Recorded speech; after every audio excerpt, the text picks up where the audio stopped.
Le territoire du Montana s'étendait, vaste et impitoyable, durant l'été 1884. La poussière s'élevait des pistes tracées par les chariots comme des prières que plus personne ne prenait la peine de réciter. La ville de Copper Ridge était nichée entre des collines ondulantes qui se teintaient d'or lorsque le soleil les éclairait sous le bon angle. La plupart des habitants y travaillaient de leurs mains. Éleveurs, commerçants, forgerons, femmes qui faisaient des lessives ou cousaient des robes pour leurs filles qui se mariaient. Reagan Wilkinson vivait à la périphérie de la ville, dans une cabane tellement penchée vers la gauche qu'on aurait dit qu'elle essayait de jeter un œil derrière un coin. Le toit s'affaissait. La porte se bloquait chaque fois qu'il pleuvait. Une fenêtre était traversée par une fissure, comme un éclair figé dans le verre. Ce soir-là, elle se tenait debout devant sa petite table en bois, une seule bougie vacillant à côté de son coude. Ses mains bougeaient lentement, pliant soigneusement une lettre qu'elle avait écrite 3 fois avant de trouver les mots justes. L'encre avait bavé 2 fois. Ses doigts étaient crispés à force de serrer trop fort le stylo. 5 $ étaient posés sur la table. 5 précieux dollars qu'elle avait gagnés en fabriquant des bougies et en les vendant de porte en porte. De l'argent qu'elle avait économisé en sautant des repas. De l'argent dont elle avait besoin, mais qu'elle ne pouvait pas garder. Sa tante vivait à 2 territoires de là, malade et en difficulté. Reagan avait promis de lui envoyer de l'aide. Elle glissa les billets dans l'enveloppe, la scella avec de la cire qui coulait de manière inégale et recopia l'adresse de mémoire, les repères du sentier, les numéros des cabanes, les indications qui semblaient assez simples dans son esprit fatigué. Mais la lumière de la bougie jouait des tours à ses yeux épuisés. Elle écrivit la mauvaise direction du sentier. Elle écrivit le mauvais numéro de cabane. Elle écrivit une adresse qui enverrait la lettre à un endroit qu'elle n'avait jamais prévu, à un homme qu'elle n'avait jamais rencontré, avec de l'argent qu'elle ne pouvait pas se permettre de perdre. Reagan se rendit au bureau de poste le lendemain matin. Son fils de 5 ans, Caden, la suivait. Le garçon avait les cheveux foncés de son père et son menton obstiné. Il donnait des coups de pied dans les cailloux tout en marchant, fredonnant une mélodie qu'il avait inventée au fur et à mesure. « Maman, quand est-ce que tante Doula ira mieux? » Reagan lui serra la main. « Bientôt, mon chéri, dès que cette lettre lui parviendra. » Elle remit l'enveloppe au receveur des postes, paya les frais avec des pièces qui lui semblaient aussi lourdes que sa culpabilité, et rentra chez elle en tenant la petite main de Caden dans la sienne. Elle ne savait pas que la lettre avait déjà pris la mauvaise direction. 3 jours plus tard, l'enveloppe arriva au plus grand ranch bovin de la région. Le ranch Fisher couvrait une superficie plus grande que certaines villes entières. Le bétail paissait sur des milliers d'hectares. Les ouvrières agricoles vivaient dans des dortoirs près de la propriété principale. La grande maison était située sur une colline, en bois peint en blanc, avec un porche qui en faisait le tour et des fenêtres qui capturaient le lever du soleil comme si elles en étaient avides. Asher Fisher se tenait dans son bureau, triant sa correspondance. Il ne se souciait guère des factures, des demandes d'achat de bétail, des invitations à des réunions sociales qu'il ignorait. Il avait 32 ans, était large d'épaules et suffisamment grand pour que les portes lui semblent trop basses. Ses mains étaient marquées par des années de travail au ranch. Son visage affichait un sérieux qui incitait les enfants à bien se comporter et les femmes à garder leur distance. Les habitants de la ville disaient qu'il était trop riche pour être digne de confiance, trop froid pour être aimé, trop sérieux pour rire. Ils avaient en partie raison. Asher ouvrit l'enveloppe mal adressée sans y prêter attention. Le ranch recevait tout le temps des lettres. Des lettres d'affaires, des contrats, des offres, mais lorsqu'il déplia le papier à l'intérieur, il s'arrêta net. L'écriture était tremblante. Les mots étaient simples. « Chère tante Dulce, je sais que tu traverses une période difficile. J'aimerais pouvoir t'envoyer plus, mais c'est tout ce que j'ai pour l'instant. Utilise votre argent pour acheter des médicaments ou de la nourriture, selon ce dont tu as le plus besoin. Je prie pour toi tous les soirs. Ta nièce, Reagan. » 5 billets de 1 $ tombèrent sur le bureau. Asher les fixa du regard. 5 $. Ce n'était pas grand-chose pour un homme qui déplaçait des centaines de têtes de bétail, mais pour celui qui avait écrit cette lettre, c'était tout. Il relut lentement la note. Le désespoir qui se dégageait des mots le frappa plus fort qu'il ne l'avait prévu. Sa poitrine se serra d'une manière qu'il ne reconnut pas tout de suite. Il avait grandi dans l'opulence. né dans une famille propriétaire de terre et de bétail, avec un nom qui avait du poids. Mais son père lui avait enseigné une chose qui était restée gravée dans son esprit. La richesse sans compassion rendait un homme vide. Asher s'assit. Il tapota le bureau du bout des doigts, une habitude qu'il avait lorsqu'il réfléchissait à quelque chose de compliqué. Cette femme Reagan avait envoyé ses derniers dollars à quelqu'un qu'elle aimait, et la lettre était tombée entre ses mains par erreur. Il pouvait rendre l'argent, le renvoyer par la poste avec une explication, ou il pouvait faire autre chose, quelque chose de plus grand. Asher se leva, se dirigea vers son coffre-fort et en sortit des billets d'une valeur de 15 000 $. Il ajouta un manteau d'hiver, des outils solides, des couvertures épaisses et un petit cheval en bois sculpté qu'il avait acheté quelques mois auparavant sans savoir pourquoi. Il mit tout dans un chariot et décida de le livrer lui-même. Il ne savait pas où habitait cette Reagan Wilkinson, mais il allait le découvrir. Cet après-midi-là, Reagan, récurant le sol de sa cabane, avait mal aux genoux à force de rester trop longtemps à genoux. Kaden jouait dehors et ses rires flottaient à travers la porte ouverte. Elle s'arrêta pour essuyer la sueur de son front. Son estomac gargouillait. Elle n'avait rien mangé depuis la veille. Les 5 $ qu'elle avait envoyés ne lui seraient pas rendus. Elle le savait, mais la culpabilité de les avoir gardés alors que sa tante avait besoin d'aide était pire que la faim. On frappa à la porte.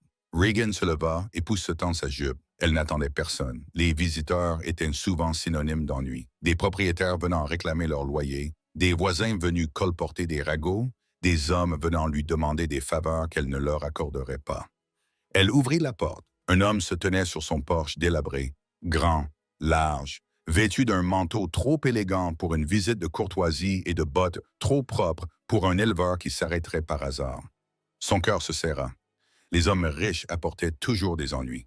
« Madame Wilkinson, dit-il d'une voix grave et posée. « Mademoiselle, corrigea-t-elle en reculant d'un pas.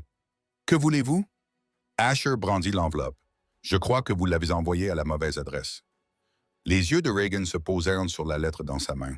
« Sa lettre? Celle qui contient 5 $. » La panique lui serra la poitrine. C'était un percepteur d'impôts ou un voleur de terre, ou l'un de ces hommes que la famille de son défunt mari avait envoyé pour la harceler au sujet de dettes qu'elle n'avait pas. « Je ne sais pas de quoi vous parlez. » Elle essaya de fermer la porte. Asher posa sa main sur le cadre. Pas de manière agressive, juste ferme. « Madame, je ne suis pas ici pour vous causer des ennuis. Vous avez envoyé de l'argent à une adresse et il est arrivé par erreur à mon ranch. Je vous le rends. Je ne veux rien de vous. » Reagan poussa plus fort sur la porte. Elle se renversa plus vite qu'elle ne l'avait prévu. Le bord la frappa en plein front. Une douleur vive et aiguë la transperça.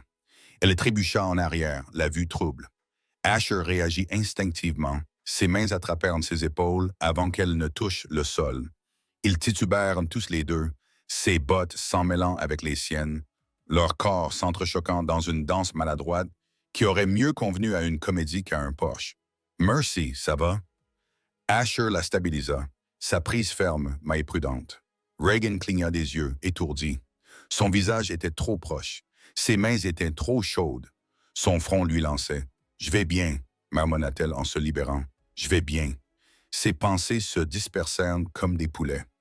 Kaden apparut dans l'embrasure de la porte, les regardant tous les deux avec le genre de jugement que seul un enfant de 5 ans pouvait avoir. « Maman, pourquoi tu t'es frappé? » Le visage de Reagan brûlait plus que son front. « Je ne t'ai pas frappé. C'était un accident. » Asher recula, s'éclaircissant la gorge. Il essayait de regarder n'importe où sauf son visage en larmes. « Maman, je suis venu te rendre ton argent et te donner autre chose. » Reagan appuya une main sur son front. « Je n'ai pas besoin de charité. Ce n'est pas de la charité. Alors qu'est-ce que c'est? » Asher fit un geste vers le chariot garé près de la cabane. « C'est de la gratitude. » Reagan le fixa du regard. « Pourquoi? Pour m'avoir rappelé ce qui compte. » Elle ne comprenait pas. Pas encore. Mais Asher lui expliqua.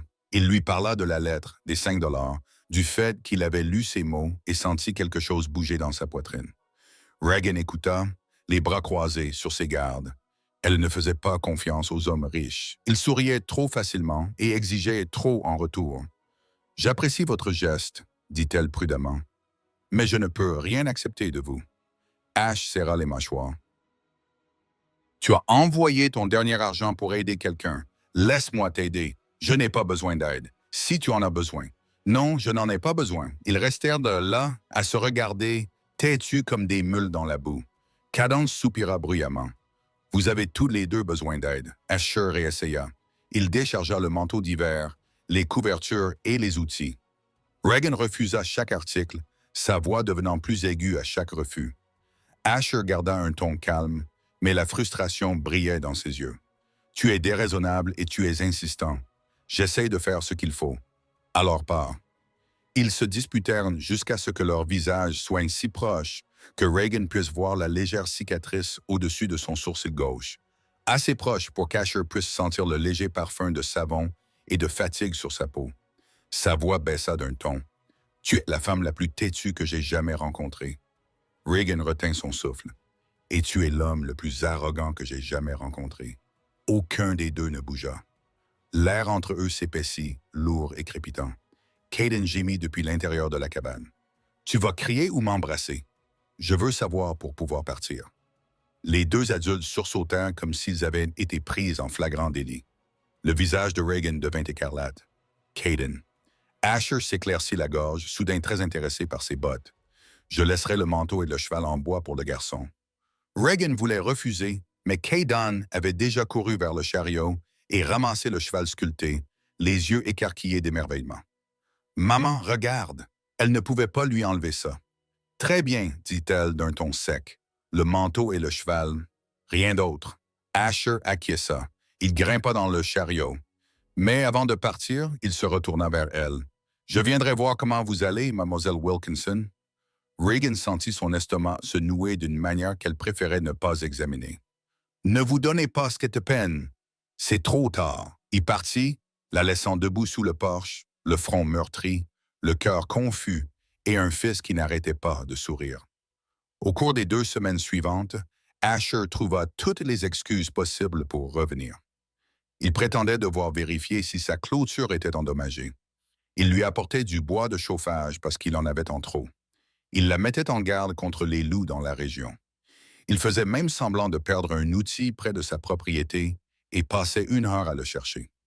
Reagan voyait clair dans toutes ses excuses, mais elle cessa de lui claquer la porte au nez. La ville remarqua que les vieilles femmes chuchotaient autour d'une tasse de thé que le garçon Fisher avait le béguin pour la veuve. Les ouvrières du ranch riaient. Le patron se comportait comme un coq qui avait trouvé une poule. Même le commerçant se mettait à sourire chaque fois que Reagan venait s'approvisionner. « J'ai entendu dire que tu avais un visiteur ces jours-ci. » Reagan les ignorait tous, mais ignorer Asher Fisher était plus difficile. Un après-midi, il l'aida à porter un sac de farine de la charrette à sa cabane. Le sac était plus lourd qu'il n'y paraissait, et à mi-chemin de la porte, le tissu se déchira.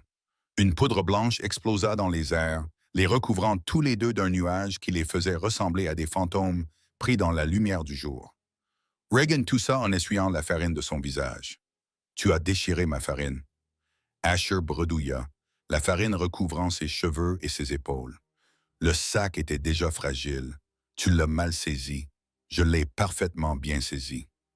Ils restèrent là, couverts de la tête aux pieds de poudre blanche, se regardant d'un air furieux. Caden sortit, jeta un coup d'œil et éclata d'un rire si fort que les voisins l'entendirent probablement. Reagan essaya de rester en colère. Elle essaya vraiment. Mais la vue d'Asher Fisher, sérieux, stoïque, riche Asher Fisher, ressemblant à un bonhomme de neige en juillet, brisa quelque chose en elle. Elle rit. Asher cligna des yeux, surpris. Puis le coin de sa bouche se contracta et il rit aussi. C'était la première fois que Reagan riait depuis des mois, la première fois que Asher riait depuis des années. Saupoudré de fleurs, le cœur plus léger. Quelque chose avait changé entre eux. La pluie tomba rapidement un soir, rendant le ciel noir et le sol boueux. Le tonnerre roula à travers les plaines comme un troupeau de bétail en fuite.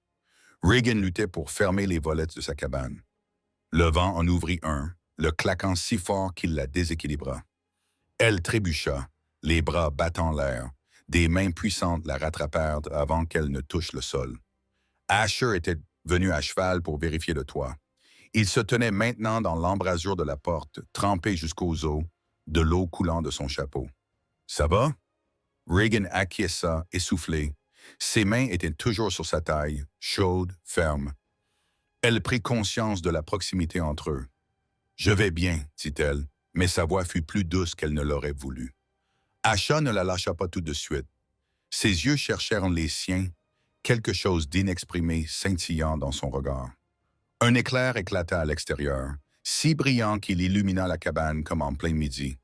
Regan sursauta, son instinct prenant le dessus. Elle s'agrippa à lui, ses doigts serrant son manteau mouillé. Asha la stabilisa, resserrant son étreinte. Ce n'est qu'un éclair.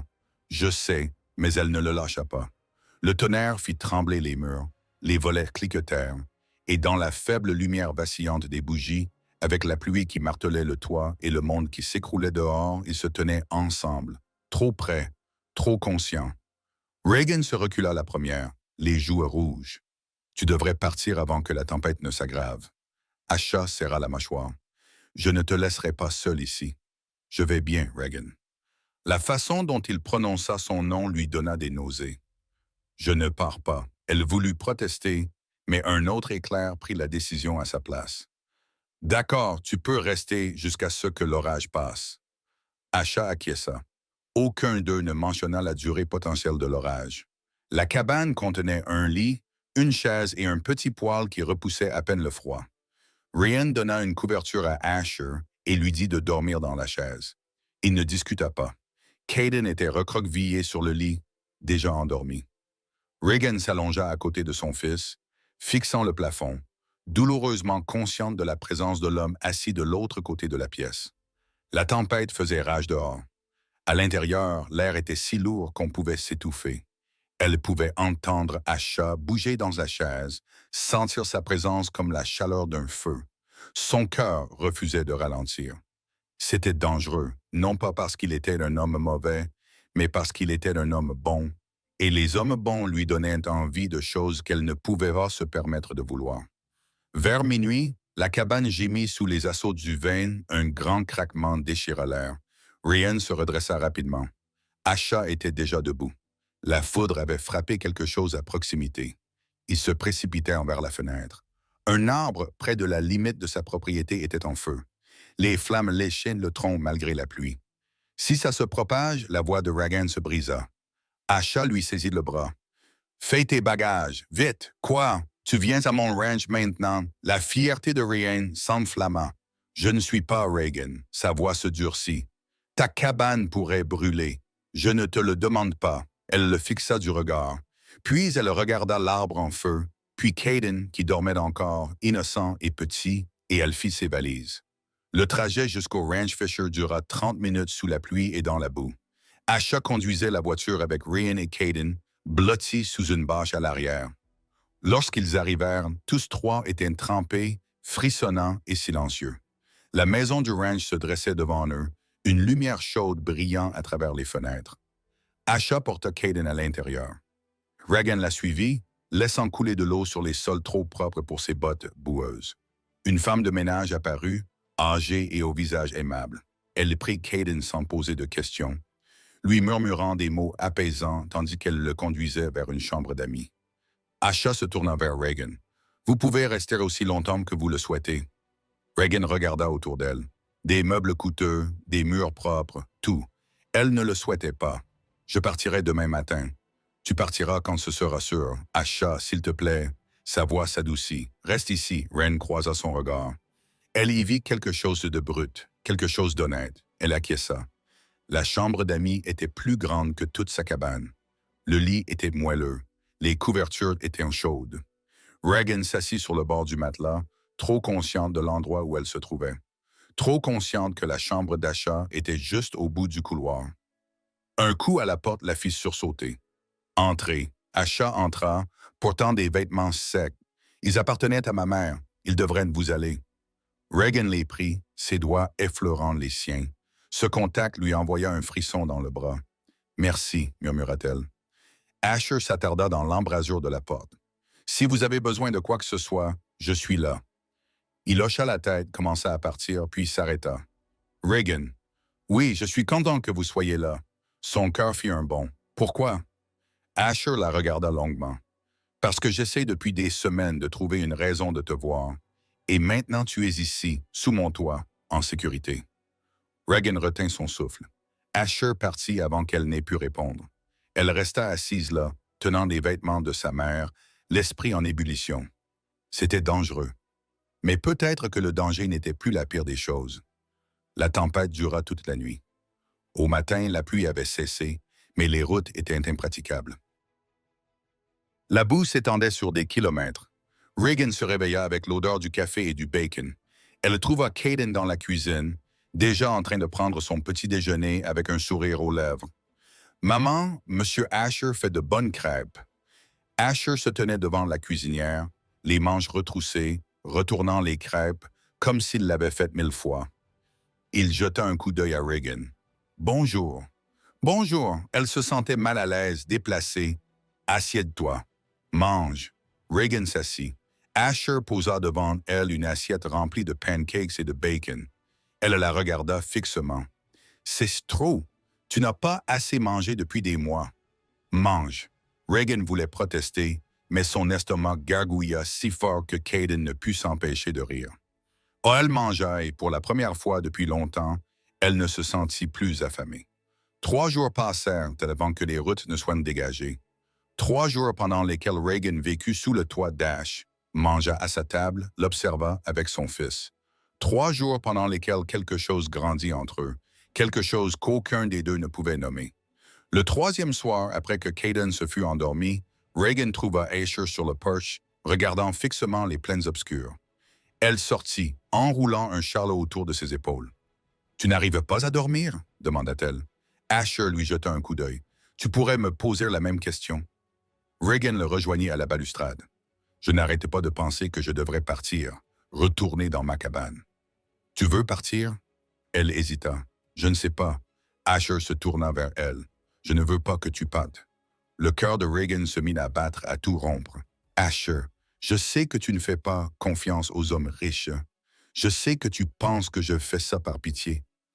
Mais ce n'est pas le cas. » Sa voix était basse, intense. « Je tiens à toi, Regan. Je tiens à Caden, et je me fiche que cela t'effraie, car cela m'effrayait aussi. » Regan le fixa du regard. « Pourquoi moi? Parce que tu me rappelles ce qui compte. Tu as envoyé tes derniers 5 $ pour aider quelqu'un que tu aimais. Tu te bats chaque jour pour ton fils. Tu es plus forte que toutes les personnes que j'ai rencontrées. » Il s'approcha d'elle. « Je ne peux m'empêcher de penser à toi. » Regan respirait difficilement. « Je ne sais pas comment faire. » Moi non plus. Ils se tenaient là, à quelques centimètres l'un de l'autre, dans la fraîcheur de la nuit. Asher leva la main et écarta une mèche de cheveux de son visage. Son geste était doux, prudent. Regan se pencha vers lui sans réfléchir. « Dis-moi d'arrêter, » murmura Asher.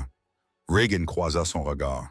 « Je ne peux pas. » Il l'embrassa lentement, tendrement, comme s'il avait peur qu'elle disparaisse. Regan lui rendit son baiser, ses mains agrippant sa chemise, son cœur battant si fort qu'elle crut qu'il allait sortir de sa poitrine. Quand ils se séparèrent enfin, tous deux à bout de souffle, Asher posa son front contre le sien. « Reste, » murmura-t-il. « Pas seulement cette nuit. Reste. » Regan ferma les yeux. « D'accord, d'accord. »« Oui, » sourit-elle. Un petit sourire, mais sincère. « D'accord. » Regan retourna à sa cabane 1 semaine plus tard. L'arbre avait brûlé jusqu'à ne laisser qu'une souche noircie, mais le feu ne s'était pas propagé. Sa cabane était toujours aussi bancale et obstinée. Asher l'aida à réparer les dégâts causés par la tempête. Il remplaça les volets cassés, colmata le toit et renforça le porche affaissé. Regan le regardait travailler, ses sentiments emmêlés dans des nœuds qu'elle ne pouvait démêler. Elle l'aimait bien, plus que ça même. Mais aimer Asher Fisher semblait dangereux. Il était riche, respecté et puissant. Elle était pauvre, veuve, en difficulté. Les gens allaient jaser. Ils le faisaient déjà. Les rumeurs avaient commencé le jour où Regan était entré dans le magasin général. Madame Carr, la femme du commerçant, lui avait souri avec une douceur excessive. « J'ai entendu dire que vous passiez du temps au Ranch Fisher. » Regan avait gardé un ton neutre. « La tempête a endommagé ma cabane. Monsieur Fisher a eu la gentillesse de m'aider. Oh, j'en suis sûr. Le sourire de Madame Carr n'atteignait pas ses yeux. Faites attention, ma chère. Les hommes comme lui n'épousent pas des femmes comme nous. Reagan serra les mâchoires. Je n'essaye pas d'épouser qui que ce soit. Bien sûr que non. Mais le mal était fait. Lorsque Reagan quitta le magasin, la moitié de la ville était au courant de son séjour au ranch d'Asher. Le soir venu, les ragos avaient pris de l'ampleur. Asher entendit les rumeurs le lendemain. L'un de ses employés, un jeune homme nommé Nico Celeste, lui en fit part pendant qu'il travaillait. Patron, les gens en ville en parlent. Asher ne leva pas les yeux de la clôture. Il était en train de marteler. Laisse-les parler. Ils disent des choses sur Mel Wilkinson. Ils disent qu'elle essaie de te piéger. Le marteau d'Asher s'arrêta en plein élan. Quoi? Nico se tortilla, mal à l'aise. Je répète juste ce que j'ai entendu. Certains pensent qu'elle a envoyé cette lettre exprès pour attirer votre attention. Asher serra le marteau plus fort. C'est la chose la plus stupide que j'ai jamais entendue. Je sais, patron. Je vous répète juste ce qui se dit. Asher enfonça le clou d'un coup brutal. Si quelqu'un répète ça, dites-lui de me le dire en face. Nico acquiesça et s'éloigna rapidement. Asher resta là, haletant, la colère bouillonnant dans sa poitrine. Reagan ne méritait pas ça. Elle n'avait rien fait de mal et il serait damné s'il laissait la ville la détruire. Reagan avait aussi entendu les rumeurs. Elles lui étaient parvenues à travers des conversations chuchotées, des regards compatissants et un mot particulièrement cruel laissé sur sa porte. « Croqueuse de diamants, retourne d'où tu viens. » Reagan froissa le mot dans son poing, les mains tremblantes. Elle s'y attendait. Elle savait que les gens allaient parler, mais le savoir ne rendait pas la chose moins douloureuse. Caden tira sur sa jupe. « Maman, pourquoi tu es triste? » Reagan esquissa un sourire. « Je ne suis pas triste, mon chéri. Juste fatigué. » Caden n'avait pas l'air convaincu. « C'est à cause de M. Asher? » Le cœur de Reagan se serra. « Non, ce n'est pas sa faute. Mais les gens sont méchants. Les gens sont toujours méchants, Caden. Nous devons simplement être plus forts qu'eux. » Caden serra sa jambe dans ses bras. « J'aime bien M. Asher. Il est gentil. » Reagan lui caressa les cheveux. « Je l'aime bien aussi. » Et c'était là le problème. Asher se présenta à sa cabane ce soir-là, le visage sombre. « J'ai entendu ce que les gens disent. » Reagan évita son regard. « Moi aussi. Ce n'est pas vrai. Tu sais que ce n'est pas vrai. Je sais, mais il s'en moque. » Reagan croisa les bras. « Tu devrais peut-être arrêter de venir. » Asher la fixa du regard. « Tu veux que je parte? Je veux que les gens s'arrêtent de parler de moi comme si j'étais une sorte de... » Sa voix se brisa. « Je ne peux pas faire ça, Asher. Je ne peux pas me battre contre toute la ville. » Asher s'approcha. « Alors ne me laisse pas me battre pour toi. » Reagan secoua la tête. « Tu ne comprends pas. Tu es respecté. Tu es riche. Une mauvaise rumeur ne te fera pas de mal, mais moi, oui. Je suis déjà au fond du gouffre. Ça pourrait me détruire. Alors épouse-moi. » Reagan retint son souffle. Les mots d'Asher restèrent suspendus dans l'air, crus et honnêtes. « Quoi? » murmura-t-elle. Asher serra la mâchoire. « Épouse-moi. Laisse-moi te donner mon nom, ma protection. Laisse-moi montrer à cette ville que tu n'es pas comme ça. » Il s'arrêta, haletant. « Laisse-moi prendre soin de toi. » Le cœur de Reagan battait si fort qu'elle pouvait à peine entendre ses propres pensées. « Tu ne le penses pas? »« Si. Tu ne me connais même pas. »« J'en sais assez. » La voix d'Asher s'adoucit. « Je sais que tu es forte. Je sais que tu aimes ton fils plus que tout.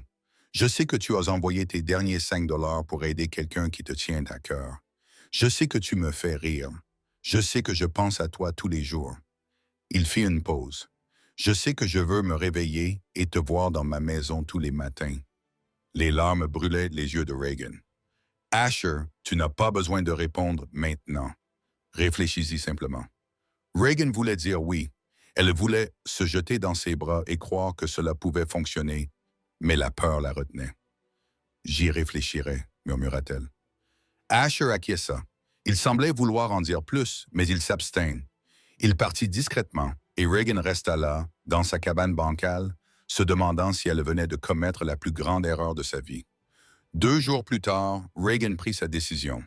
Elle trouva Asher dans son ranch, occupé à travailler avec les chevaux. Il la vit arriver et s'arrêta, l'air méfiant. « Reagan, elle ne perdit pas de temps. Demande-moi encore. » Les yeux d'Asher s'écarquillèrent. « Quoi? Demande-moi encore de t'épouser. » Asher lâcha la corde qu'il tenait. « Tu es sûr? » Reagan acquiesça. « J'ai peur. Je suis terrifié, mais j'en ai assez d'avoir peur. Et je... » Sa voix tremblait. Je tiens à toi plus que je ne pensais pouvoir tenir à quelqu'un à nouveau. Asher franchit la distance qui les séparait. En 3 longues enjambées, il prit son visage entre ses mains.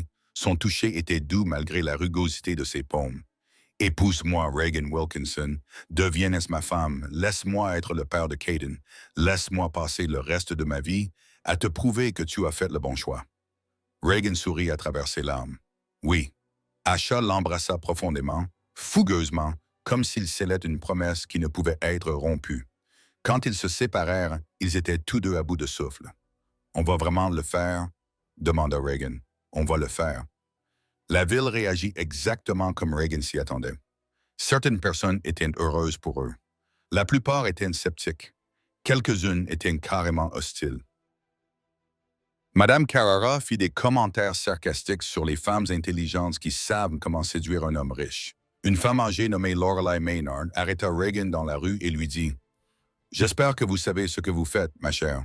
Les hommes comme lui ont certaines attentes. » Reagan garda la tête haute. « Je sais exactement ce que je fais. » Mais à l'intérieur, le doute lui murmurait.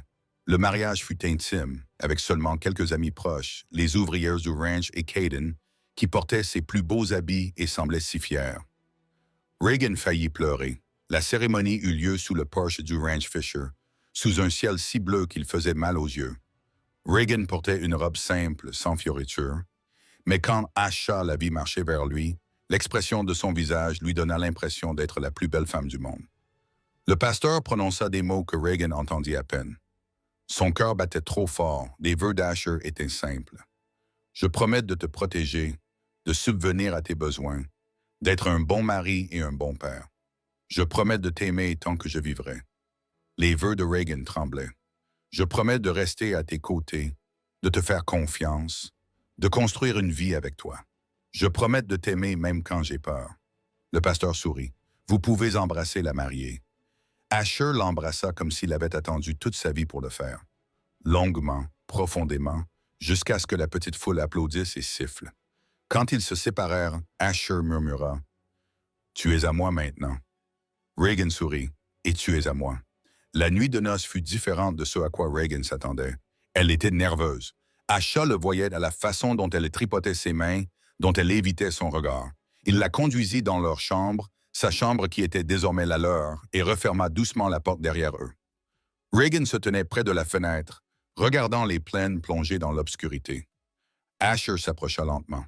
« Nous ne sommes pas obligés de faire quoi que ce soit ce soir. » Reagan lui jeta un coup d'œil. « Tu ne veux pas. Moi, je veux. » Sa voix était basse. « Mais pas si tu as peur. » Reagan prit une inspiration tremblante. « Je n'ai pas peur de toi. J'ai peur de toi. » Elle s'interrompit. « J'ai peur de ne pas être à la hauteur. » L'expression d'Asher s'adoucit. Il traversa la pièce et lui prit les mains. « Tu es plus que suffisante. » Reagan croisa son regard et y vit l'honnêteté, le désir. « Prouve-le-moi, » murmura-t-elle. Il l'embrassa à nouveau et la pièce devint silencieuse d'une manière différente. La maison était la même que celle qu'il avait vue arpenter des nuits solitaires et sans sommeil. Mais ce soir, elle était témoin de quelque chose de nouveau. La femme qui lui avait ouvert la porte bancale de sa cabane se tenait maintenant dans sa lumière, portant sa bague, lui laissant voir la douceur qu'elle cachait à tout le monde. Ses mains se posèrent sur sa taille, ferme et assurée. Il prit son temps avec les boutons de sa robe, avec les épingles dans ses cheveux, avec toutes les barrières qui s'étaient dressées entre eux depuis le jour où il était arrivé, tenant sa lettre mal adressée. Chaque couche qui tombait ressemblait moins à un déshabillage qu'à un abandon d'une vieille armure issue de la trahison. La sienne, issue d'années passées à tout faire seule. Quand elle tendit la main vers lui en retour, ses doigts tremblaient, mais sa prise était ferme. Elle suivit la ligne de sa mâchoire, la légère cicatrice au-dessus de son sourcil, les épaules qui avaient porté le poids d'un ranch et d'une ville, et maintenant elle et Caden aussi. Il la laissa regarder, laissa ses mains le toucher, comme s'il lui devait toute la vérité sur qui il était. Dans la pénombre, sans autre public que les murs, il la fit s'allonger sur le lit, avec la même force prudente qu'elle avait observée 100 fois lorsqu'il soulevait des sacs de nourriture ou portait son fils endormi. Leurs souffles se mêlèrent, chauds et irréguliers, lorsqu'il la rejoignit. Cette proximité lui coupa le souffle et en même temps remplit quelque chose de plus profond en elle. Des années de soif de sécurité, de tendresse, d'un endroit où se reposer, remontèrent d'un coup et trouvèrent leur réponse dans le rythme auquel ils s'abandonnèrent ensemble. Le monde extérieur, murmura Madame Cars, les escaliers de la ville, les vieilles histoires de riches hommes utilisant des femmes pauvres s'estimpèrent jusqu'à ce qu'il ne reste plus que deux personnes apprenant à se connaître par le toucher, le souffle et le son de leur nom prononcé à voix basse. Reagan s'accrocha à lui, la chaleur s'intensifiant entre eux, faisant confiance à son corps comme elle avait appris à faire confiance à sa parole. Asher la serra dans ses bras comme si la maison, le ranch, tout le territoire pouvait disparaître et que cela suffirait encore. Lorsque la tension finit par atteindre son paroxysme et les submerger, cela ressemblait moins à une tempête déchirant tout sur son passage qu'à une pluie mettant fin à une longue sécheresse. Ils restèrent enlacés, la poitrine haletante, aucun des deux ne voulant lâcher prise le premier, tous deux conscients que quelque chose avait changé et ne pourrait jamais revenir en arrière. Une fois que ce fut terminé, Reagan resta allongé dans les bras d'Asher, la tête posée sur sa poitrine, écoutant les battements réguliers de son cœur. « Ça va ?» murmura-t-il. Reagan sourit. « Je vais très bien. » Asher embrassa le sommet de sa tête. « Tant mieux, parce que je ne te laisserai jamais partir. » Le lendemain matin, Reagan se réveilla avec la lumière du soleil qui filtrait à travers les fenêtres et le bras d'Asher enroulé autour de sa taille. Elle se tourna pour le regarder. Il dormait encore, le visage détendu, paraissant plus jeune dans la douce lumière. Reagan ressentait dans sa poitrine quelque chose qu'elle avait peur de nommer. L'amour, elle l'aimait. Cette prise de conscience la frappa comme un coup de massue. Elle aimait Asher Fisher, et cela la terrifiait. La vie conjugale s'installa dans un rythme régulier. Asher travaillait au ranch. Reagan s'occupait de la maison, préparait les repas et jouait avec Caden. Mais sous la surface, la tension couvait. Reagan ne pouvait se défaire du sentiment que quelque chose n'allait pas. Asher était gentil, attentionné et généreux. Mais parfois, tard dans la nuit, elle le surprenait à fixer le vide, la mâchoire crispée, les doigts tapotant la table. Quelque chose le hantait, et Reagan ne savait pas quoi. 3 mois après leur mariage, une lettre arriva au ranch. Asher l'ouvrit dans son bureau. Reagan était dans la cuisine en train de préparer le dîner. Elle ne vit pas son visage pâlir, ne vit pas ses mains trembler tandis qu'il lisait les mots. Mais elle entendit la porte claquer. Reagan se précipita vers le bureau. « Asha, qu'est-ce qui ne va pas? » Asha se tenait dos à elle, les épaules raides. « Rien, ce n'est pas rien. On dirait que tu as vu un fantôme. »« Je vais bien, Reagan. »« Asha, parle-moi. » Il se retourna et l'expression de son visage la fit frissonner. De la douleur, de la colère, quelque chose de plus sombre. « Pas maintenant, dit-il d'un ton sec. « S'il te plaît. » Reagan voulait insister, mais le mur dans ses yeux lui dit de ne pas le faire. « D'accord, dit-elle doucement, mais je serai là quand tu seras prêt. » Asher acquiesça raide. Reagan partit, le cœur lourd. Cette nuit-là, Asher ne vint pas se coucher. Reagan le trouva sous le porche, une bouteille de whisky à côté de lui, les yeux fixés sur les étoiles. Elle s'assit sans demander. « Tu vas me dire ce qui se passe? » Asher but une longue gorgée. « Tu ne veux pas y savoir? »« Si, je veux savoir. » Il resta silencieux pendant un long moment. Puis, finalement, il parla. « J'étais fiancé il y a des années. » Reagan sentit son estomac se nouer. Elle s'appelait Veronica. Elle était belle, intelligente. Tout le monde disait que nous étions parfaits ensemble. La voix d'Asher devint amère. Elle m'a quitté 2 semaines avant le mariage. Elle s'est enfuie avec un homme qui avait plus d'argent, plus de terre, plus de tout. Le cœur de Reagan se serra. Asher, elle m'a humilié devant toute la ville.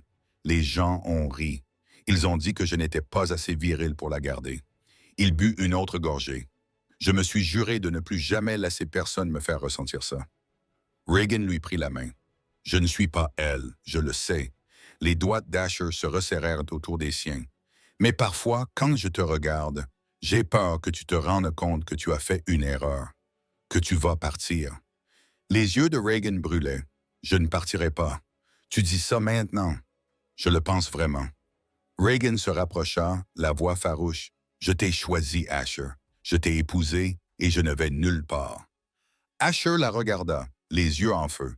Tu me le promets? Je te le promets. Il la serra dans ses bras si fort que cela en était presque douloureux. Reagan le retint, souhaitant pouvoir effacer son passé, souhaitant pouvoir le convaincre de croire en elle. Le lendemain, Reagan trouva la lettre. Elle était glissée dans un livre sur le bureau d'Asher. Elle n'avait pas l'intention de fouiner, mais l'écriture attira son attention. « Cher Asha, j'ai appris que tu t'étais mariée récemment. Félicitations. J'espère que tu es heureuse avec ta nouvelle épouse. Je t'écris parce que j'ai besoin de te dire quelque chose. Mon mari m'a quitté. Il a tout pris et s'est enfui. Je n'ai nulle part où aller. Je n'ai ni argent, ni famille. Je sais que je ne mérite pas ton aide après ce que j'ai fait, mais je suis désespéré. Je t'en supplie, Veronica. » Les mains de Reagan tremblaient. C'était donc pour cela qu'Asher était distant. Pourquoi avait-il l'air si tourmenté? Son ex-fiancé avait besoin d'aide et il ne savait pas quoi faire. Reagan posa la lettre, l'esprit en ébullition. Elle n'était pas jalouse. Pas exactement, mais la peur s'insinuait en elle. Asher allait-il l'aider? Allait-il lui envoyer de l'argent? Allait-il la voir? Allait-il se rendre compte qu'il avait encore des sentiments pour la femme qui lui avait brisé le cœur? Reagan chassa ses pensées. Elle faisait confiance à Asher. Du moins, elle voulait lui faire confiance. Ce soir-là, Reagan l'affronta avec douceur. « J'ai vu la lettre. » Asher se figea. « Tu l'as lue? Je ne voulais pas, mais je l'ai vue. » Reagan garda une voix calme. « Qu'est-ce que tu vas faire? » Asher passa une main dans ses cheveux. « Je ne sais pas.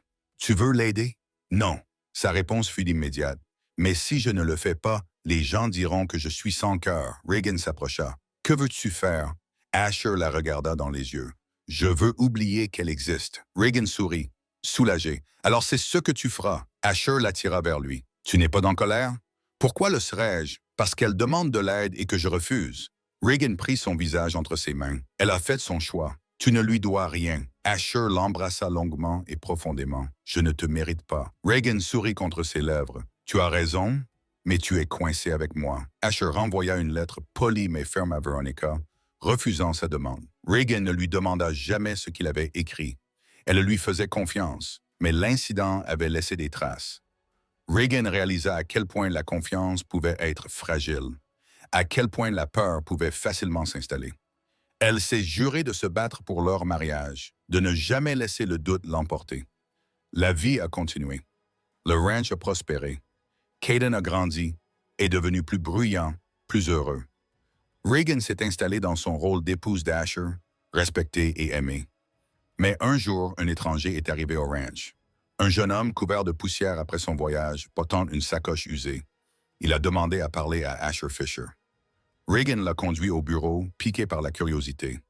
Asher salua l'inconnu puis ferma la porte. Reagan attendit. 20 minutes plus tard, Asher ressortit, le visage pâle. « Qu'y a-t-il? » demanda Reagan. Asher la regarda, le visage impassible. « Il faut qu'on parle. » Le cœur de Reagan se serra. À propos de quoi? Asher lui tendit un petit morceau de papier défraîchi. C'était une note, écrite à la main, jaunie par le temps. « N'abandonne pas. Le monde est plus grand que ta tristesse. » Reagan le fixa du regard. « Qu'est-ce que c'est? » La voix d'Asher était basse. « Il y a des années, quand j'étais fauché et en difficulté, quelqu'un m'a envoyé ce mot. Mon père est mort avant que je sois prêt. Au début, j'ai mal géré le ranch. J'ai failli tout perdre pendant un certain temps. J'étais riche seulement sur le papier, mais fauché dans la vie réelle. C'est alors que ce mot est arrivé, accompagné d'une pièce d'argent. Il m'a sauvé la vie. Elle m'a donné de l'espoir alors que je n'en avais plus. » Reagan leva les yeux, perplexe. « Je ne comprends pas. Depuis, je cherche la personne qui me l'a envoyé. » Asha la fixa du regard. « L'inconnu qui vient d'arriver a comparé l'écriture de ce mot à celle de la lettre que tu m'as envoyée, celle avec les 5 $. Reagan eut le souffle coupé. « C'est la même écriture, Reagan. » La pièce se mit à tourner. « Ce n'est pas possible, » murmura Reagan. « L'inconnu est un détective que j'ai engagé il y a des années. Il recherche la personne qui a envoyé ce mot. » Asha s'approcha. « C'était toi, Reagan. Tu as envoyé ce message. Tu m'as sauvé avant même que nous nous rencontrions. » L'esprit de Reagan tournait à toute vitesse. « Je ne m'en souviens pas. Tu étais plus jeune.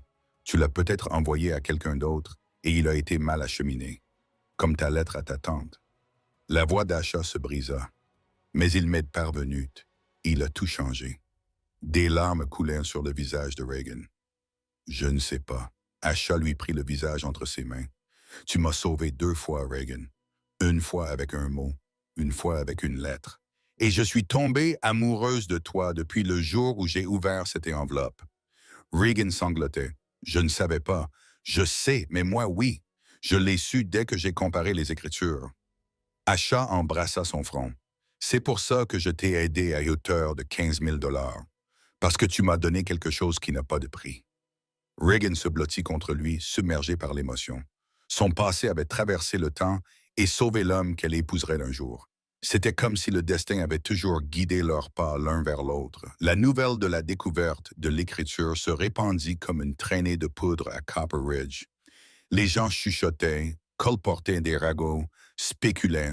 Certains disaient que Reagan avait tout planifié. D'autres disaient que c'était trop commode pour être vrai. Madame Carr lança la rumeur selon laquelle Reagan avait falsifié l'écriture pour piéger Asher. Elle est intelligente, disait la vieille femme à tous ceux qui voulaient bien l'écouter. Elle a probablement copié son ancien mot et envoyé la lettre exprès. L'accusation était absurde, mais les gens y croyaient. Reagan ressentait le poids des soupçons de la ville. Chaque fois qu'elle entrait dans le magasin, chaque fois qu'elle croisait un groupe de femmes dans la rue, elle lui souriait, puis se retournait et chuchotait dans son dos. Asha l'avait remarqué. Il voyait la façon dont les gens regardaient Reagan, la façon dont il l'évitait. Il essayait de la protéger, essayait de faire face au pire ragot, mais cela ne suffisait pas. Un après-midi, Reagan revint de la ville en larmes. Asher la trouva dans leur chambre, le visage enfoui dans ses mains. Que s'est-il passé? Sa voix était tendue. Il pense que je suis une menteuse. La voix de Reagan se brisa. Il pense que je t'ai trompé, que j'ai tout planifié. Asher serra les mâchoires. Qui a dit ça? Tout le monde. Reagan leva les yeux. On pouvait lire dans son regard. Il ne croit pas que l'écriture corresponde. Il pense que je suis une sorte d'escroc. Asha la serra contre lui. Je me fiche de ce qu'il pense. Moi, je m'en soucie. La voix de Reagan était faible. Je m'en soucie, Asha, parce qu'ils font de ma vie un enfer. La colère d'Asha brûlait, froide et intense. Alors nous leur prouverons qu'ils ont tort. Comment? Nous convoquerons une réunion publique. Nous montrerons les preuves à tout le monde. Nous leur ferons voir la vérité. Reagan secoua la tête. Cela ne fera qu'empirer les choses, ne rien faire empirer les choses. Asher lui prit le visage entre ses mains. Laisse-moi me battre pour toi. Reagan hésita puis acquiesça. La réunion publique eut lieu dans l'église, le seul bâtiment assez grand pour accueillir tout le monde. Asher se tenait à l'avant, Reagan à ses côtés, Caden agrippé à sa jupe. Le détective engagé par Asher se tenait avec eux, tenant les 2 notes, l'ancienne et la lettre de Reagan. La foule murmura. Madame Carr était assise au premier rang, les bras croisés, sceptique. Asher s'éclaircit la gorge. J'ai convoqué cette réunion parce que ma femme a été accusée de malhonnêteté et je ne l'accepterai pas. Des murmures parcoururent la foule. Il y a des années, j'étais fauché, désespéré, prêt à abandonner. Quelqu'un m'a envoyé un mot et une pièce d'argent. Ce mot m'a redonné espoir. Elle a changé ma vie. Asher brandit le vieux papier. Depuis, je cherche la personne qui me l'a envoyé. Il fit signe au détective. Cet homme a confirmé mes soupçons. L'écriture sur ce vieux mot correspond à celle de la lettre que ma femme a envoyée à sa tante. Le détective s'avança. J'ai comparé les 2 échantillons de manière approfondie. L'écriture est identique. Même inclinaison, même formation des lettres, même pression. Il n'y a aucun doute. Madame Carr se leva. Elle aurait pu le copier. Le détective secoua la tête. Non, le vieux mot a des caractéristiques uniques, des fioritures spécifiques, des incohérences. On ne peut pas les imiter à moins d'avoir écrit l'original. La voix d'Asher se durcit. Ma femme ne m'a pas trompé, elle m'a sauvé 2 fois. Et si vous ne pouvez pas l'accepter, alors vous n'avez pas votre place dans ma vie. La foule se tut. Le cœur de Reagan battait à tout rompre. Elle ne s'était pas attendue à ce qu'Asher soit aussi féroce, aussi public. Un homme âgé à l'arrière se leva. Je le crois. Asher Fisher n'est pas un idiot. S'il dit que sa femme est honnête, alors elle l'est. Une autre voix approuva. Reagan n'a été que gentille depuis qu'elle est arrivée ici. Nous avons été cruels. Lentement, le vent a tourné. Les gens ont commencé à hocher la tête, à murmurer des excuses. Madame Carr s'est rassise, le visage tendu. La réunion s'est terminée par une résolution tranquille. La plupart des gens croyaient à la vérité. Quelques-uns doutaient encore, mais Reagan ne se souciait plus d'eux. Elle se souciait de l'homme qui se tenait à ses côtés, la défendant de toutes ses forces. Ce soir-là, Reagan et Asher se sont allongés dans leur lit, épuisés. « Merci », murmura Reagan. Asher la serra contre lui. « Pourquoi? Pour t'être battu pour moi, pour avoir cru en moi. » Asher embrassa son front. « Toujours. » Reagan sourit. « Tu sais, quand j'ai envoyé cette vieille lettre, je n'aurais jamais imaginé que cela mènerait à ça. À quoi? À toi, à nous, à une vie. Je n'aurais jamais pensé avoir ça. » Asher la serra plus fort dans ses bras. « Tu méritais cette vie. Reagan, tu l'as toujours mérité. » Reagan se tourna vers lui. « Je t'aime. » Les yeux d'Asher s'adoucirent. « Je t'aime aussi. » Ils s'embrassèrent lentement et profondément. Le monde extérieur s'estompa. Les semaines passèrent. Les ragots s'estompèrent. Les gens passèrent à d'autres scandales. La réputation de Reagan se stabilisa. Elle n'était plus l'étrangère. Elle était Madame Fisher. Respectée, acceptée. Mais alors que la vie semblait s'être stabilisée, un nouveau problème surgit. Reagan commença à se sentir mal. Le matin, épuisée pendant la journée, elle mit cela sur le compte du stress jusqu'à ce qu'elle n'ait plus ses règles.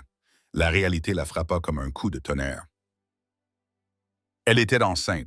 Reagan l'annonça à Asher ce soir-là, les mains tremblantes. « Je suis enceinte. » Asher se figea, puis un lent sourire se dessina sur son visage. « Tu en es sûr? » Reagan acquiesça, presque sûr. Asher la souleva du sol et la fit tournoyer. « Nous allons avoir un bébé. » Reagan rit, les larmes coulant sur son visage. « Nous allons avoir un bébé. » Caden entendit et accourut. « Je vais être grande frère. » Reagan sourit. « Oui, mon chéri, tu vas être grande frère. » Caden poussa des cris de joie en courant dans la maison. Asha serra Reagan contre lui, sa main posée sur son ventre encore plat. « Merci. » Reagan leva les yeux. « Pourquoi? Pour m'avoir donné une famille, pour m'avoir donné un avenir. » La voix d'Asher était rauque pour être mienne. Reagan l'embrassa. La grossesse fut difficile. Reagan était souvent malade, épuisé. Son corps avait du mal à s'adapter au changement. Asher était inquiet et protecteur. Il engagea un médecin pour qu'il vienne chaque semaine. Il insistait pour que Reagan se repose. Qu'elle mange bien, qu'elle prenne soin d'elle. Reagan essayait d'être patiente face à son agitation, mais parfois elle s'énervait. « Je suis enceinte. Je ne suis pas en train de mourir. » Asher serra les mâchoires. « Je sais, mais je ne te perdrai pas. » Reagan s'adoucit. « Tu ne me perdras pas. Tu n'en sais rien. » Reagan prit sa main et la posa sur son ventre rond. « Tu sens ça? C'est notre bébé. Fort, en bonne santé, tout comme moi. » Les yeux d'Asher brillèrent. « Je veux juste que tu sois en sécurité. Je suis en sécurité parce que je t'ai toi. » Le bébé est arrivé par une froide matinée de février. Le travail de Reagan a été long et douloureux. Asher faisait les 100 pas devant la chambre, Caden à ses côtés, tous deux tendus. La sage-femme a travaillé pendant des heures. Reagan criait, pleurait et suppliait que cela s'arrête. Finalement, les cris d'un bébé ont rempli la pièce. Asher s'est précipité à l'intérieur. Reagan était allongée, épuisée, les cheveux collés à son front, mais souriante. La sage-femme a placé un petit paquet pleurant dans les bras de Reagan. « Un garçon », a dit la sage-femme. Reagan a regardé son fils. Parfait, magnifique, et elle. Asha s'est agenouillée à côté du lit, les larmes coulant sur son visage. « Il est parfait. » Reagan a souri. « Il te ressemble. Il a tes yeux. » Caden était monté sur le lit, regardant son petit frère. « Il est si petit. » Reagan a ri faiblement. « Tu étais petit, toi aussi. Autrefois. » Caden a plissé le nez. « Non, je ne l'étais pas. » Asher serra Reagan contre lui en prenant soin de ne pas bousculer le bébé. « Merci. » Reagan se blottit contre lui. « Nous avons réussi. » « Oui, nous avons réussi. » Ils appelèrent le bébé Eugene, un prénom que Reagan avait toujours aimé mais qu'elle n'avait jamais pu utiliser. Eugene Fisher grandit rapidement. Fort, bruyant, joyeux, Caden adorait son petit frère. Même lorsque Eugene criait la nuit ou crachait sur la chemise préférée de Caden, Reagan guérissait lentement. Son corps était douloureux. Elle manquait d'énergie. Mais chaque fois qu'elle regardait Eugene, chaque fois qu'Asher l'embrassait sur le front, et lui disait qu'elle était formidable. Elle se sentait entière. Le ranch prospérait. Asher agrandit le troupeau, embaucha plus de main-d'œuvre, construisit de nouveaux bâtiments.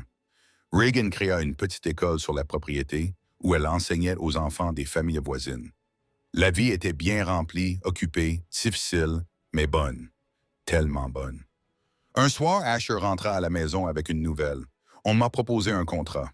Une énorme vente de bétail à l'Est. Cela pourrait doubler nos revenus. Reagan leva les yeux de l'endroit où elle nourrissait Eugene. C'est formidable. Cela signifie que je serai absent pendant 2 mois. Le sourire de Reagan s'estompa. 2 mois. Asher acquiesça. Je sais, je ne veux pas partir, mais cela pourrait nous assurer une vie confortable. Dryan déglutit péniblement. Alors tu devrais y aller. Tu es sûr? Je suis sûr. Reagan esquissa un sourire. Tout ira bien, et Asher traversa la pièce et l'embrassa longuement. Tu me manqueras tous les jours. Reagan retint ses larmes. Tu me manqueras aussi. Asher partit la semaine suivante. Reagan essaya de rester forte. Elle avait Caden, Eugene, les ouvrières du ranch. Mais les nuits étaient longues et solitaires. La chaleur d'Ash à ses côtés lui manquait. Sa voix, son contact lui manquaient. Elle se plongea dans le travail, l'enseignement, s'occupant des garçons, gérant le ménage, mais la solitude s'insinua en elle. 6 semaines après le départ d'Ash, une tempête s'abattit, pire que toutes celles que Reagan avait connues auparavant. Le vent déchirait les bâtiments. La pluie inondait la cour. La foudre frappait tout près. Eugene hurla de terreur. Reagan rassembla les 2 garçons, les serra fort contre elle, priant pour que la maison tienne le coup. Un grand craquement déchira l'air. Une partie du toit de la grange fut arrachée. Le cœur de Reagan battait à tout rompre. Si la grange s'effondrait, les animaux mourraient.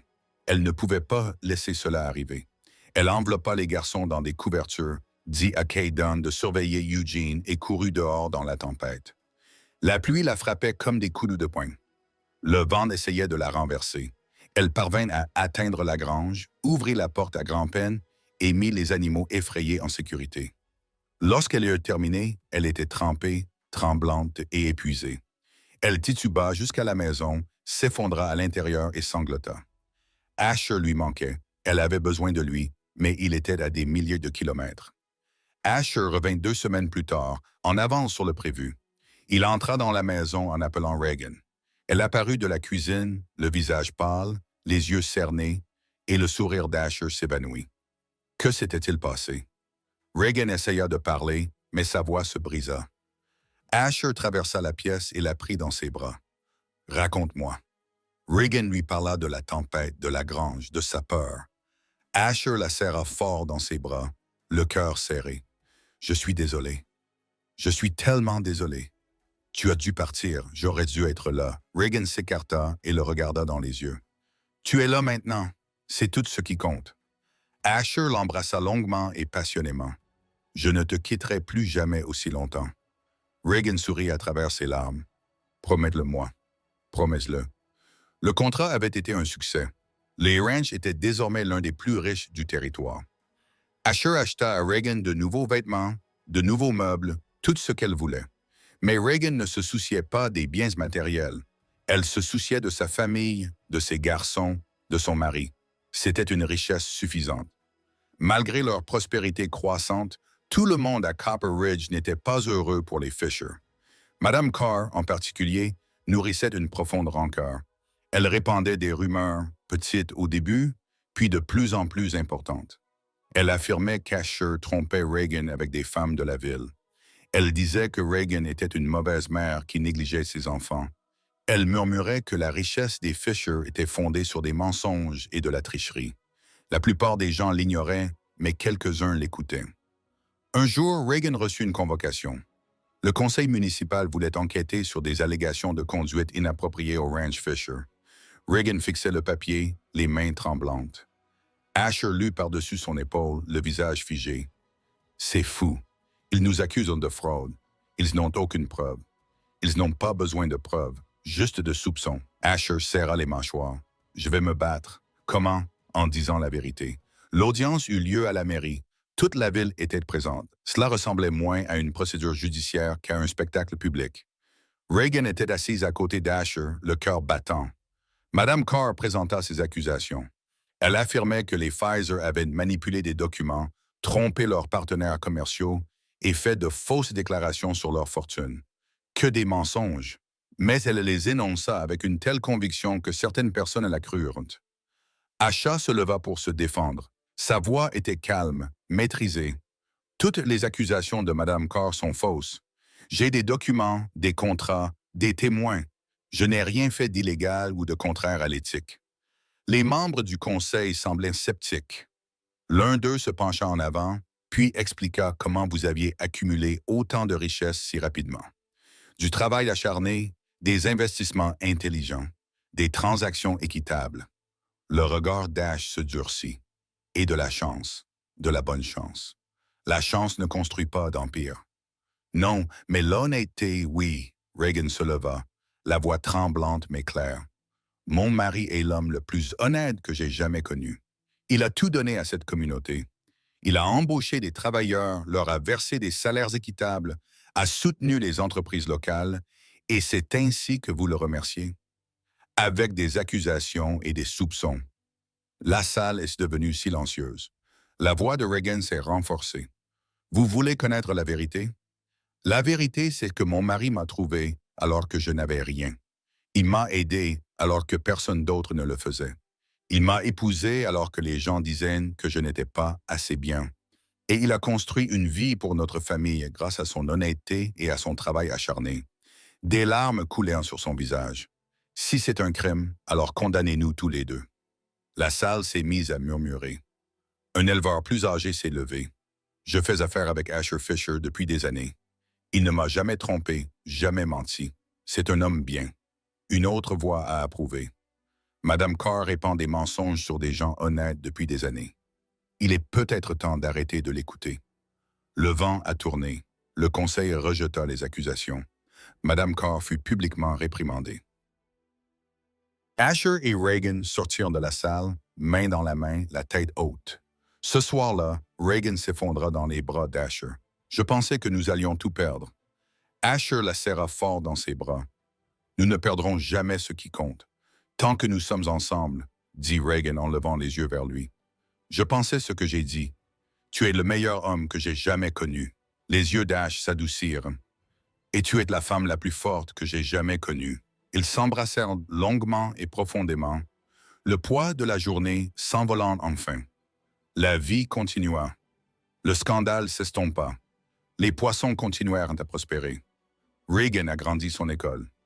Davantage d'enfants vinrent de plus loin. Elle embaucha un assistant enseignant. Le ranch d'Asher devint un modèle pour les autres. Des gens venaient de tout le territoire pour apprendre ses méthodes. Cadan devint un jeune homme intelligent et gentil. Eugene était bruyant, aventureux, toujours en train de s'attirer des ennuis. L'amour de Reagan et Asher s'approfondit. Pas seulement la passion, qui restait forte, mais aussi le partenariat, le respect, la confiance. Ils avaient construit quelque chose qui ne pouvait être ébranlé. 10 ans passèrent. Caden avait 15 ans, il était grand et mince et aidait déjà à gérer le ranch. Eugene avait 10 ans, il était intrépide et sauvage et faisait toujours battre le cœur de Reagan avec ses cascades. Reagan se tenait sous le porche de la grande maison, regardant ses fils travailler avec leur père au loin. Ses cheveux avaient maintenant quelques mèches grises. Ses mains étaient calleuses à force de travailler depuis des années, mais elle était heureuse, profondément, d'un bonheur qui venait du plus profond d'elle-même. Asher s'approcha derrière elle et enlaça sa taille. « À quoi penses-tu? » Reagan se pencha en arrière contre lui. « Quel chemin nous avons parcouru, loin de cette cabane délabrée, loin de ce premier jour où tu es apparu sous mon porche. » Asher gloussa. « Tu as failli te casser le nez en essayant de me claquer la porte au nez. » Reagan rit. « Je pensais que tu étais un percepteur. Je pensais que tu étais la femme la plus têtue que j'avais jamais rencontrée. Tu avais raison. » Asher la fit pivoter et lui prit le visage entre ses mains. « La meilleure décision que j'ai jamais prise. Venir te chercher. » Les yeux de Reagan brillèrent. « La meilleure décision que j'ai jamais prise. Te laisser rester. » Ils s'embrassèrent lentement et tendrement. Des années d'amour dans ce simple contact. Ce soir-là, toute la famille se réunit pour le dîner. La table était pleine. Les rires résonnaient dans la maison. La nourriture était abondante. Reagan regarda sa famille, ses garçons, son mari, la vie qu'ils avaient construite, et ressentit une vague de gratitude si forte qu'elle en eut les larmes aux yeux. Après le dîner, Reagan et Asher s'assirent sous le porche pour regarder le coucher du soleil. Caden et Eugene jouaient à proximité, leur voix portée par le vent. « Nous avons bien fait », dit Asher doucement. Reagan lui prit la main. « Oui, c'est vrai. Je le pense vraiment, Reagan. Toi et moi, nous avons construit quelque chose de réel. Quelque chose qui durera. » Reagan le regarda. « Je sais. Je le ressens chaque jour. » Asher embrassa ses jointures. « Je t'aime plus aujourd'hui que le jour où je t'ai épousé. » Le cœur de Reagan se gonfla. « Je t'aime aussi pour toujours. » Ils restèrent assis là tandis que le soleil plongeait sous l'horizon, peignant le ciel de nuances dorées et cramoisies. Deux personnes qui s'étaient perdues, brisées, en difficulté. Deux personnes qui s'étaient trouvées grâce à une erreur, une lettre mal adressée, un coup du destin. Deux personnes qui avaient construit une vie, une famille, un héritage. Le sang les avait unis, non seulement à travers leurs enfants, mais aussi à travers le lien qu'ils avaient forgé dans le feu, les épreuves et l'amour. Et alors que les étoiles commençaient à apparaître, une à une, Reagan savait avec une certitude absolue que c'était là qu'elle avait sa place. C'était chez elle. C'était pour toujours. Des années plus tard, lorsque Caden se maria et amena ses propres enfants au ranch, il demanda à sa mère comment elle et son père avaient fait durer leur mariage. Reagan sourit, ce même sourire doux qu'elle avait depuis le jour où Asher avait frappé à sa porte pour la première fois. « Nous nous sommes choisis l'un l'autre, » dit-elle simplement. « Chaque jour, même les jours difficiles, surtout les jours difficiles, c'est tout. C'est tout ce qu'il y a à dire. » Caden serra sa mère dans ses bras. « J'espère avoir autant de chance que toi et puis Reagan serra son fils contre elle. Tu le seras, car tu sais ce qui compte. » Asher trouva Reagan sous le porche ce soir-là, comme il le faisait toujours. Ils étaient plus âgés maintenant, les cheveux gris, plus lents, mais l'amour dans leurs yeux n'avait pas faibli. « Tu es prête à aller te coucher? » demanda Asher. Reagan lui prit la main. « Oui, allons-y. » Ils rentrèrent ensemble, main dans la main, comme ils le faisaient depuis des décennies. La maison était calme, le ranch était paisible. Et le lendemain matin, le soleil se lèverait sur un nouveau jour, une nouvelle chance d'aimer, une nouvelle bénédiction à compter. Car un homme peut compter son bétail et se considérer comme riche. Mais la véritable richesse d'un homme se mesure le jour où le sang le lie à quelqu'un qu'il n'avait jamais prévu d'aimer. Et Asher Fisher avait réussi ce test chaque jour.